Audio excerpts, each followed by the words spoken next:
Hemp Highway of Kentucky, and I'm coming to you from Lexington, Kentucky at the Waveland State Historic Site.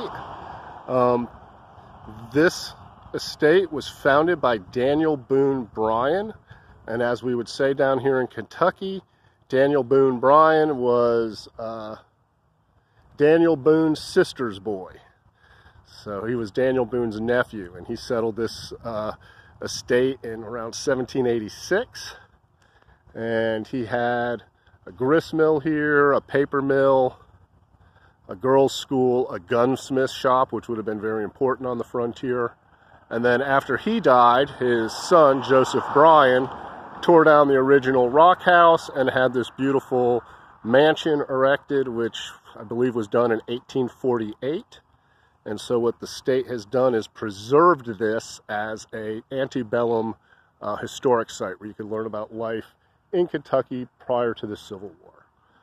Waveland gets its name from the waves of hemp and flax that surrounded the estate that greeted visitors when they drove up. So waves of hemp here at Waveland. These are the slave quarters here at Waveland State Historic Site.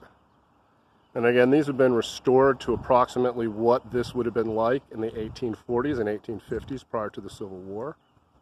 And the slave quarters here at Waveland were located directly behind the mansion.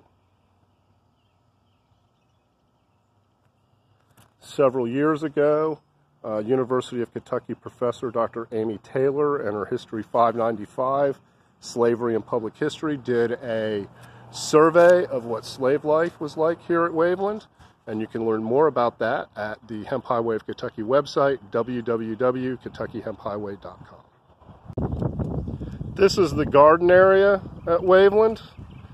This section over here would have a demonstration of the different vegetables that they would have grown on the frontier and in antebellum periods to the food they would eat.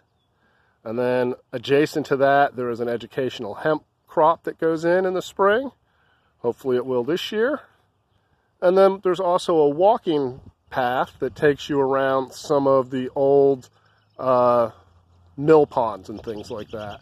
I don't know if there was a hemp mill. I tend to think there wasn't at this location.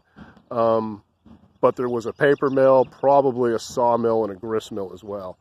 But again, this is a great place to come visit here in central Kentucky. There'll be more information about what's here and available at www.kentuckyhemphhighway.com. Enjoy. Thank you.